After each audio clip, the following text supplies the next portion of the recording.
My youngest boy, Connor, turned 1 not too long ago, and to celebrate, his older brother, Mason, and I made a birthday cake for him together.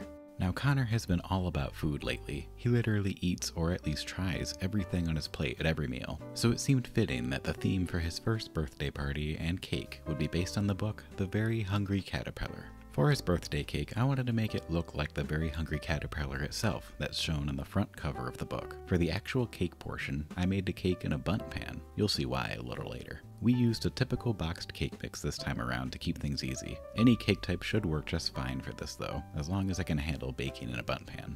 Please enjoy a quick montage of Mason and I making the cake. I make it. You're gonna make it? I make it. You're gonna make a cake for Connor? Happy birthday, Connor. It's Dadatouille.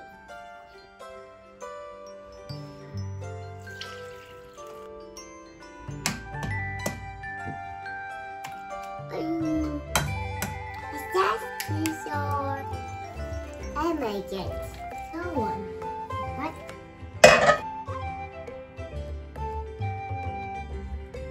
Help me get up. Once the cake has cooled and can slide out of the pan, it's time for decorating. I used some Pillsbury white frosting for this and a mixture of food colorings. I tried not to go overboard on the amount of food coloring though. Since making this video, I have actually tried to give up using food colorings in general, and I'm using more natural colorings. I tried out a couple in my recent Christmas cookie video, and they worked really well. For non-dye options, you could use matcha powder for green, butterfly blue pea flower powder for blue, raspberry or strawberry powder for red, and turmeric for yellow. I'll be using more of these in the future for sure. Now to get back to the caterpillar cake, I also used chocolate kisses for his feet. I thought they would be the perfect shape given how they look on the cover of the book. For this cake, I only needed 4 colors: yellow, red, a darker green, and a lighter green.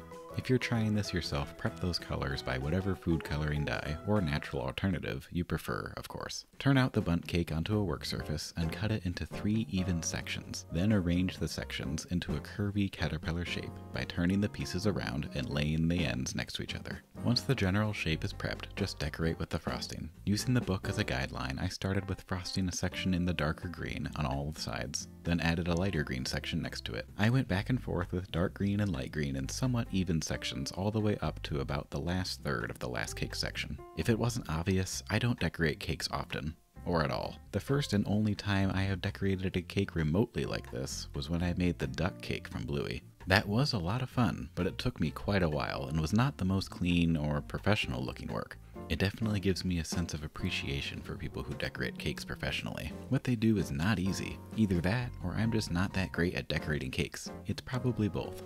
I did try keeping the cake sections together as they were coming apart with a couple skewers, but this didn't work at all. If you find the sections come apart a bit, either fill the gaps with lots of frosting like I did, or you could try cutting the bottoms of the cake flat to level them out. As long as you have the cake already lying on a piece of parchment or some sort of platter or plate, it's really not that big of a deal to move around. After all of the green parts were frosted, it was time for making the head red. I did trim the corner of this cake here just to round the head off a little bit. I did make this section of red a bit larger than the green sections to match what I saw in the book. Now for the eyes, I actually portioned out some ovals onto parchment and put them in the freezer for a little while to stiffen them up slightly. Once they were stiff, I placed on a bit of leftover green frosting in the centers. Seemed to come out pretty good.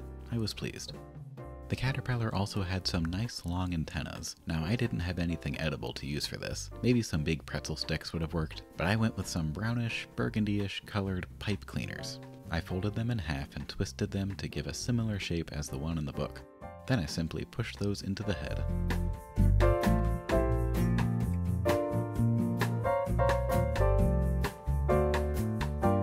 Very carefully, I placed the prepared eyes onto the head. I had stuck them back into the freezer to firm up just a little bit again. And for the nose, or is it his mouth? I'm not exactly sure. But for his nose mouth, I used black icing.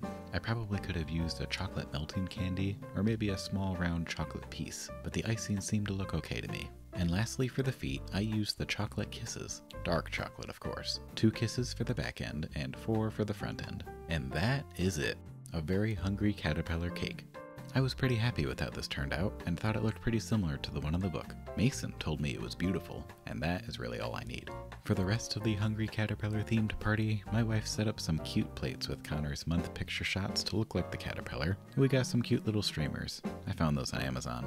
Though the highlight for Connor was, of course, the balloons. Also, my wife made these super adorable napkins for the party. Hey Mason, what is that? This is your pear. Happy birthday, Connor. Happy birthday to Mason. Happy birthday, Mason. So I made the caterpillar cake for the party, but for Connor specifically, I made him his own special smash cake out of oats, bananas, milk, cinnamon, and baking powder. I made the cake pretty thin so I could use a Mickey cookie cutter to make a small layered cake and frost it with Greek yogurt and top it with fruit. I think he liked it. Happy birthday, Connor.